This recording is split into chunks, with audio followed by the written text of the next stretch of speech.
Good morning दोस्तों, कैसे हैं आप सभी लोग। आई होप कि आप सभी लोग बढ़िया होंगे। तो सुबह सुबह मॉर्निंग की शुरुआत कर लेते हैं अपने इष्ट देव का नाम। तो हमारे पूर्वज सिखा के गए हैं कि अगर अपने इष्ट देवों का नाम लेके दिन की शुरुआत करें तो दिन बहुत अच्छा जाता है। तो हमें उतना ज़्यादा नॉलेज तो नहीं है, पर जितना भी है उतना हम कर लेते हैं। उसके बाद मैं बिस्तर से उठी और मेरा बेटा सोया हुआ था बहुत अच्छी नींद में। तो फिर फटाफट से नीचे आई, क्योंकि ना जितने जल्दी सुबह उठूंगी उतने जल्दी काम मेरा ख़त्म होने को रहता है। वरना अगर मैं लेट उठी तो काम वैसा ही वैसा रह जाता है। फिर उसके बाद मैंने फटाफट से आग जलाई, हल्का हल्का अंधेरा ही था। फिर पे आ गई थी किचन पे, और किचन पे देखा पापा अपने लिए चाय बना के ले जा रहे थे। ये अपने लिए चाय बना लेते हैं सुबह के लिए।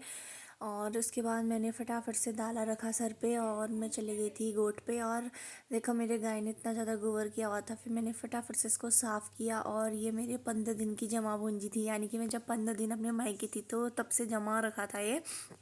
तो उसके बाद मैंने इसको फेंकने का भी टेंशन अलग से था। फिर उसके बाद मैंने सोचा कि अभी पहले मैं घर का ही काम निपटा लेती हूँ। तो मैं फटाफट से गई और गैस पे मैंने रख लिया था खीर। और दीदी लोग जाने वाले थे आज घर। तो मैंने फटाफट से उनके लिए सब्ज़ी वगैरह तैयार करी, और मैंने चावल का आटा भिगाया हुआ था। तो मैं तब तक मैंने सोचा कि मैं फटाफट से झाड़ू वगैरह लगा लेती हूँ। और हमारा आंगन इतना ज़्यादा बड़ा है कि क्या ही बताऊँ। और कल मतलब मैं सोच रही थी ना, कल तक तो हम लोग ऐसे सोए रहते थे और आज मेरे हस्बैंड सोए ऐसे। क्योंकि मायके में मैं आराम से उठती थी, और ससुराल में ना जितने मतलब ससुराल में जिम्मेदारी निभानी पड़ती है तो सुबह जल्दी उठ के ही होता है।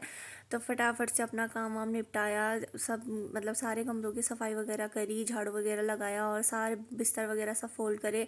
उसके बाद आज मैंने सोचा कि मम्मी के कमरे की भी सफाई कर लेती हूँ करके। तो दीदी मेरे साथ लगी हुई थी। दीदी ने सारा सामान नीचे फेंका हुआ था, तो मैंने तब तक इसको मैट को धो लिया था। फिर फटाफट से मैंने बिछाया और बाकी जो सामान जहाँ पे था वहाँ पे रखा। उसके बाद मैंने ब्रेकफास्ट में बनाए थे माड़े, चावल के माड़े, और बच्चों ने ब्रेकफास्ट किया। बच्चों को काफ़ी अच्छे लगे माड़े। और मेरे हस्बैंड की जिद थी कि आज माड़े बना करके, तो मैंने सोचा कि हाँ माड़े ही बना लेती हूँ। फिर सब लोगों ने नाश्ता कर लिया था, मैं ही बची हुई थी। तो मैंने बोला कि पहले काव्या से कि मेरी मतलब मेरी भांजी है ये, तो मैंने इससे बोला कि मेरे सर पे मेहंदी डाल दे, फिर उसके बाद बनाएगी। तो ये कह रही थी कि मामी आपने मेरे हाथ काले कर दिए हैं। फिर मैंने अपना घर का सारा काम निपटाने के बाद छत पे धूप सेकने के लिए चले गई थी। ये लोग सब बैठे हुए थे, तो इन लोगों ने कहा कि चूक ला करके।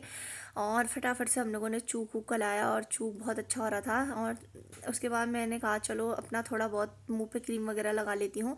धूप पे आई और थोड़ा कोल्ड क्रीम वगैरह लगा ली थी मुंह पे। और मेरा बेटा ये बंदर भगाने में था।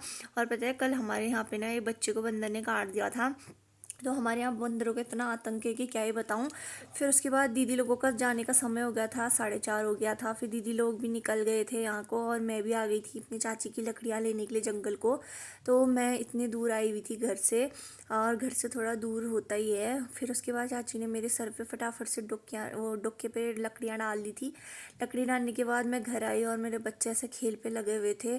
फिर मैंने अपनी सब्जी वब्जी काटी, और आज की ब्लॉगिंग की एंडिंग यहीं पे होती है। कैसा लगा आप लोगों को मेरा ब्लॉग कमेंट में ज़रूर